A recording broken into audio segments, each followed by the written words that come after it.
Hello guys, I am मोहित कालरा। स्वागत है आपका अपने YouTube channel IQ student points में। जैसा कि आपको पता है कि स्कूल ऑफ ओपन लर्निंग के द्वारा एक सिलेबस अपलोड किया गया है, उसकी बस लिस्ट अपलोड की गई है अभी तक। उसमें सब्जेक्ट नेम्स बताए गए हैं जो हमें थर्ड सेमेस्टर में देखने को मिलेंगे। तो आज हम डिस्कस करने वाले हैं BA प्रोग्राम के थर्ड सेमेस्टर के सिलेबस की, जिसमें हम डिस्कस करेंगे पॉलिटिकल साइंस का सब्जेक्ट। जो हम वीडियो में देखेंगे वो इंग्लिश और हिंदी दोनों में होगा। ध्यान से देखिएगा और ये वीडियो पूरी देखिएगा, तभी समझ आएगी आपको। सबसे पहली यूनिट है हमारा the nature, scope and method of comparative political analysis, जिसमें तुलनात्मक राजनीति विश्लेषण की प्राकृतिक गुंजाइश और तरीके के बारे में आपको बताया जाएगा। यानी तुलनात्मक, इंग्लिश में जिसका मतलब है कंपैरेटिव। कंपैरेटिव जो होता है वो किसी चीज़ को कंपेयर करना होता है। जैसे हमें नेम से ही पता लग रहा है कि इसमें कंपैरेटिव पॉलिटिक्स लिखा है, तो जैसे हमें नेम से इसके पता लग रहा है कि इसमें कुछ चीज़ें कंपेयर की जाएगी। जैसे किसी भी राज्य की सरकार या किसी भी राष्ट्र की सरकार को दूसरे राष्ट्र की सरकार के साथ कंपेयर करना, मतलब किसी एक कंट्री की गवर्नमेंट को किसी अनदर कंट्री की गवर्नमेंट से कंपेयर करना।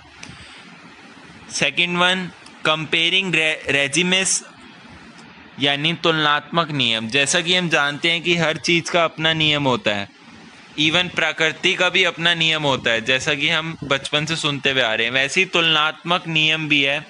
जो तुलनात्मक कंपैरेटिव पॉलिटिक्स है वो अपने उस पे ही काम करती है, अपने नियमों पे काम करती है, जिसमें दो नियम है, अधिनायकवादी और लोकतांत्रिक।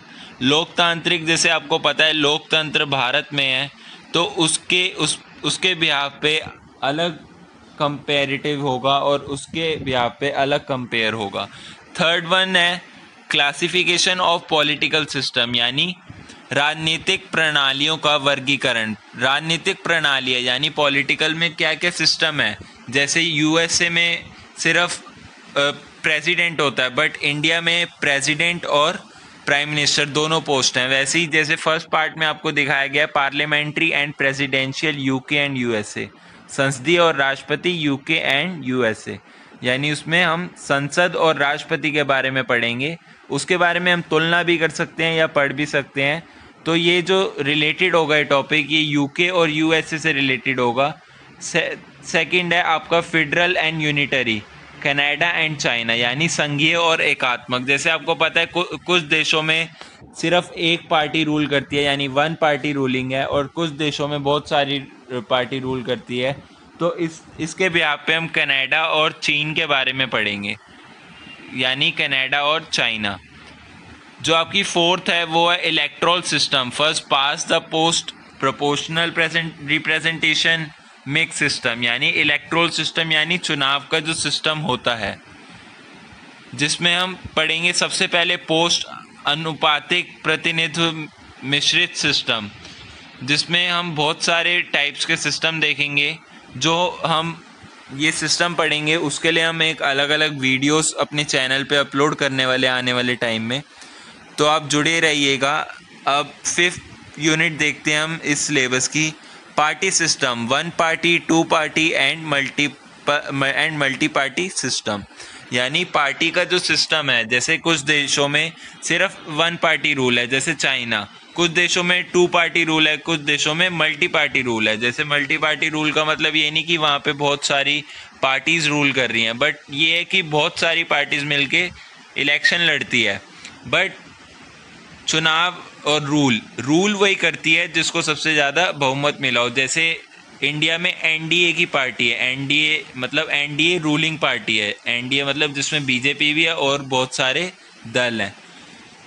वैसी आपकी six unit, contemporary debate on the nature of state, the security state and the changing nature of nation state in the context of globalisation, यानी राज्य की प्रकृति पर समकालीन बहस।